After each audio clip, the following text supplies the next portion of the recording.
हरे कृष्णा आप सभी को। आज हम सुनेंगे माघ मास के शुक्ल पक्ष की जया एकादशी की व्रत कथा। माघ मास के शुक्ल पक्ष की जया एकादशी इस साल 29 जनवरी को मनाई जाएगी। भगवान विष्णु को यह व्रत बहुत प्रिय है।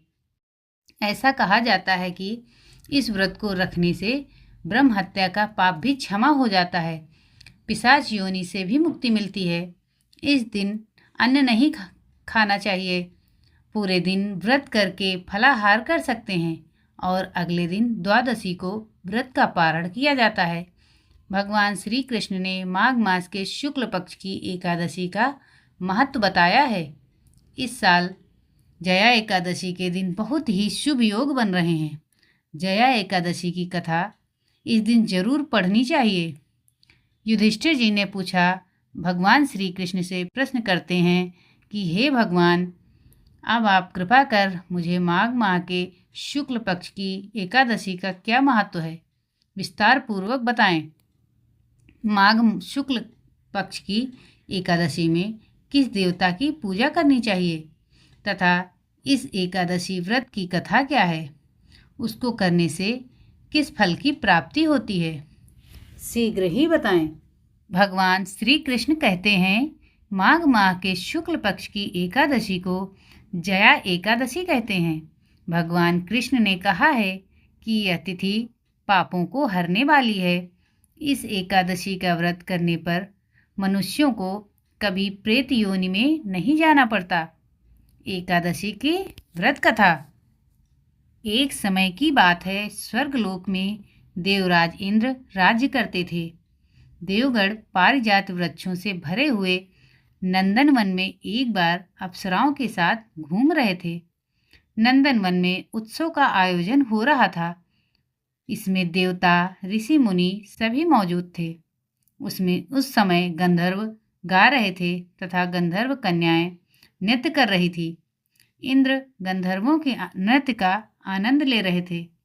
उसमें गंधर्व गान कर रहे थे, जिसमें पुष्पदंत, चित्रसेन और उसका पुत्र, ये 3 मुख्य कलाकार थे। चित्रसेन की पत्नी का नाम मालिनी था। मालिनी से एक कन्या उत्पन्न हुई थी जो पुष्पवंती के नाम से विख्यात थी। पुष्पदंत गंधर्व के एक पुत्र था जिसको लोग माल्यवान कहते थे।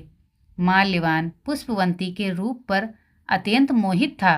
ये दोनों भी इंद्र के लिए नृत्य करने के लिए आए थे। इन दोनों का गान हो रहा था। इनके साथ अप्सराएं भी थी। परस्पर अनुराग के कारण ये दोनों मोह में बह गए। एक दूसरे में खोने के कारण वो शुद्ध गान ना गा सके। कभी ताल भंग हो जाता और कभी गीत बंद हो जाता था। इंद्र ने इस पर विचार किया और इसमें अपना अपमान समझकर वे क्रोधित हो गए। इंद्र ने दोनों को श्राप दिया और कहा कि ओ मूर्खों, तुम दोनों को धिक्कार है, क्योंकि तुमने संगीत जैसी पवित्र साधना का तो अपमान किया ही है और साथ ही सभा में उपस्थित गुरुजनों का भी अपमान किया है। इंद्र भगवान के शाप के प्रभाव से दोनों पृथ्वी पर हिमालय पर्वत के जंगल में पिशाची जीवन व्यतीत करने लगे।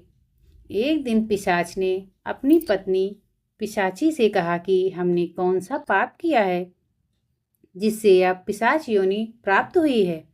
नरक का कष्ट अत्यंत भयंकर है तथा पिशाच योनि भी बहुत दुख देने वाली है।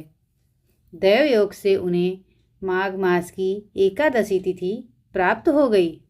उस दिन उन दोनों ने सब प्रकार एकादशी तिथि का व्रत किया। उस दिन उन दोनों ने सब प्रकार के आहार त्याग दिए, जलपान तक नहीं किया, किसी जीव की हिंसा नहीं की, यहाँ तक कि फल भी नहीं खाया। इससे दुखी होकर वो दोनों एक पीपल के पेड़ के पास बैठ गए। सूर्यास्त हो गया। उन्हें नींद नहीं आई। वे रति या और कोई सुख भी ना पा सके। सूर्योदय हुआ। द्वादशी का दिन आया। उन पिशाचों के द्वारा जया के एकादशी के उत्तम व्रत का पालन हो गया। उन्होंने रात में जागरण भी किया था। उस व्रत के प्रभाव से तथा भगवान विष्णु की कृपा से उन दोनों की पिशाचता दूर हो गई।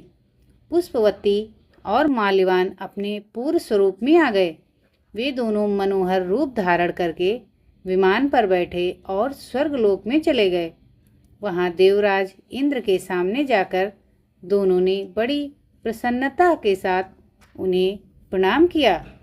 माल्यवान ने बताया कि भगवान वासुदेव की कृपा और जया एकादशी से हमारी पिशाचता दूर हुई है। इंद्र ने कहा कि अब तुम दोनों मेरे कहने से सुधा पान करो।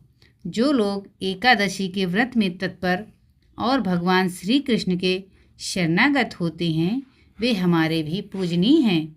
भगवान श्री कृष्ण कहते हैं कि इसलिए सभी को एकादशी का व्रत करना चाहिए।